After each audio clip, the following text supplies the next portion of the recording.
Otherworldly Evil Monarch, Bab 57, Judul, Percobaan Pembunuhan. Putri Ling Meng adalah putri tercinta Kaisar saat ini, seseorang yang akan sangat dimanjakan oleh Yang Mulia, memperlakukannya seolah-olah dia adalah bagian dari dirinya. Jika Putri Ling Meng dibunuh, siapa yang bisa membayangkan betapa marah dan sedihnya Yang Mulia? Orang-orang ini benar-benar mampu menahan amarah Yang Mulia, Kaisar? Junxie tidak punya waktu untuk mempertimbangkan hal ini lebih jauh karena rombongan Putri Ling Meng telah tiba di hadapannya.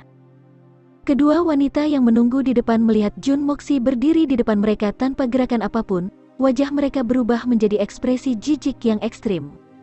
Mereka dengan ringan bergerak menuju kursi sedan dan membisikkan beberapa kata ke dalamnya. Orang di kursi sedan mengucapkan beberapa patah kata dan rombongan berhenti. Kemudian, tirai kursi sedan dibuka. Wajah seorang gadis cantik yang mengenakan pakaian istana berwarna kuning muda terlihat melalui jendela. Wajah itu menunjukkan ketidaksabaran, tetapi ketidaksabaran itu tertahan saat dia bertanya. Jun Moxi, kenapa kamu menghalangi jalanku hari ini? Berdiri di jalan kamu? Junxie kaget. Dia kemudian melihat sekeliling dan menemukan bahwa dia sedang berdiri di tengah jalan. Tidak mungkin mengharapkan rombongan sebesar itu untuk membuat jalan memutar demi dia. Selain itu, ini adalah rombongan sang putri. Masuk akal untuk mengatakan bahwa dialah yang menghalangi jalan mereka. Dari ingatan Jun Moxi, Junxie telah mengetahui keberadaan Putri Ling Meng, tetapi belum pernah melihatnya secara langsung. Setelah melihatnya untuk pertama kalinya hari ini, dia tidak bisa membantu tetapi memberikan tepuk tangan. Tidak heran jika Jun Moxi menjadi terobsesi dengannya. Dia adalah kecantikan surgawi yang bisa mengguncang dunia. Kulit putih lembut, alis melengkung, mata sebening kristal seperti permukaan air musim gugur yang jernih, wajah oval, rambut hitam mengalir, seluruh tubuhnya memancarkan aura yang mulia dan suci. Dia tampak seperti keberadaan di luar alam fana, keindahan yang tiada duanya, seperti bunga teratai air murni. Yang Mulia, kamu berencana pergi kemana? Saat itulah Junxie menyadari bahwa di hadapannya ada istana kekaisaran. Putri Ling Meng baru saja keluar dari istana kekaisaran, hanya untuk bertemu dengan para pembunuh. Apa artinya ini? Ada sesuatu yang jelas tidak benar. Setelah menyadari hal ini, Junxie langsung merasa perlu untuk menggerakkan kakinya dan melarikan diri sejauh mungkin.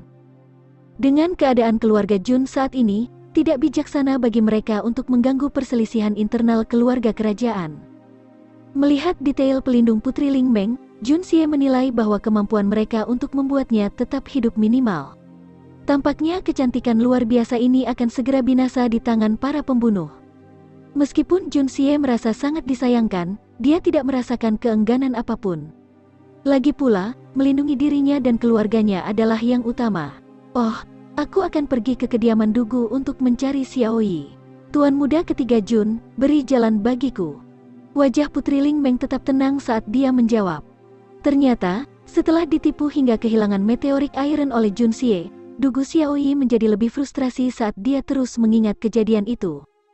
Merasa sedih, dia pergi mencari adik perempuannya yang baik, Putri Ling Meng untuk mengungkapkan perasaannya. Sayangnya, Putri Ling Meng kebetulan sedang bersama dengan permaisuri di kamar tidur istana. Jadi, Dugu Xiaoyi tidak dapat bertemu dengannya. Ketika Putri Ling Meng kembali, dia mengetahui bahwa saudara perempuannya yang tersayang datang dan pergi sambil menangis. Dia menjadi khawatir.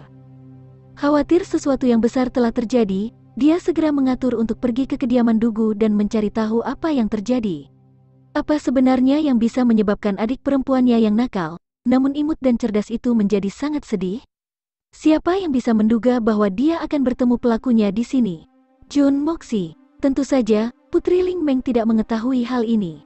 Jika tidak, dia bahkan mungkin akan mengikat bajingan ini dan dikirim ke kediaman Dugu. Junxie saat ini merasa bingung.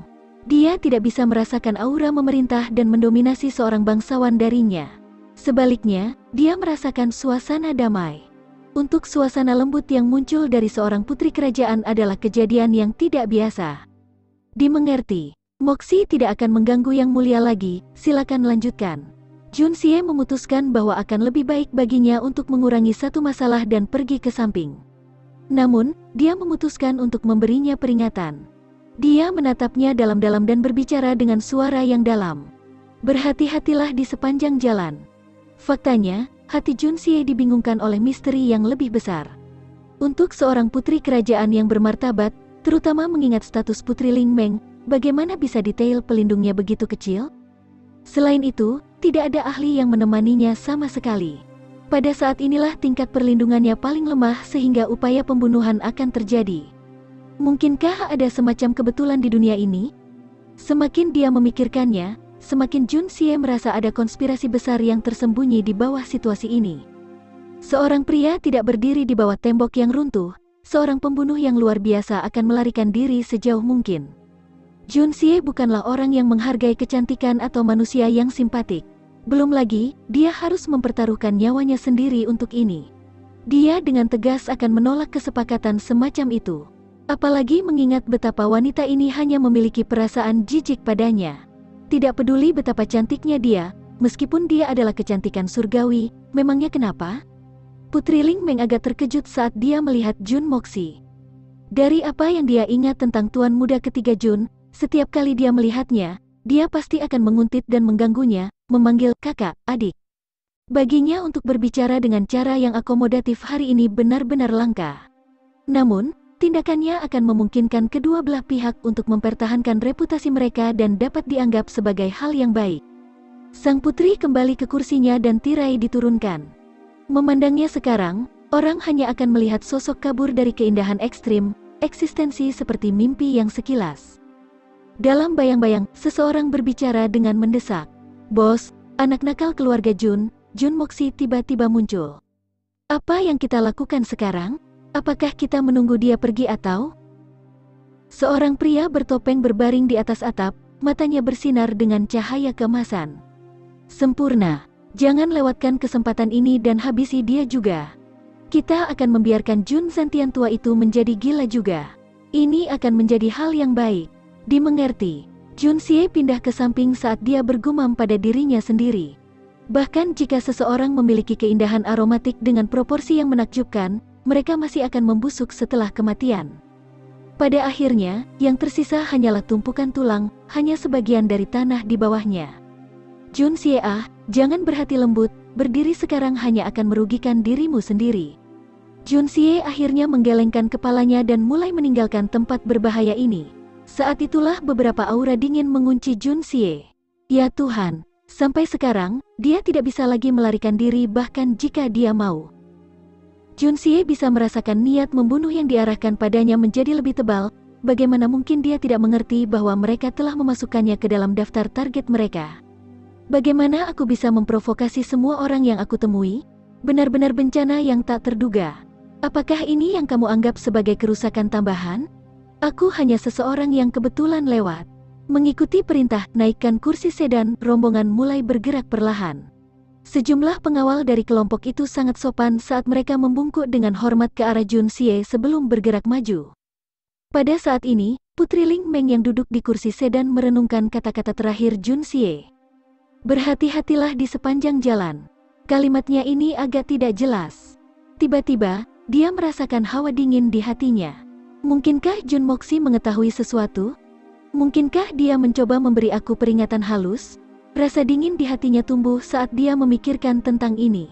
Dia membuka mulutnya untuk memberi perintah untuk berhenti sehingga dia bisa bertanya pada Jun Moxi tentang hal ini. Saat itulah langit menjadi gelap saat bayangan malam yang tak berujung menyelimuti tanah. Di balik kegelapan malam, beberapa pria bertopeng dengan pakaian hitam mirip burung gagak turun dari langit.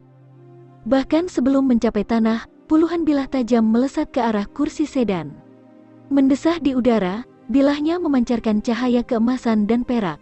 Jeritan celaka bisa terdengar berturut-turut sementara pria berpakaian hitam menghampiri para pengawal.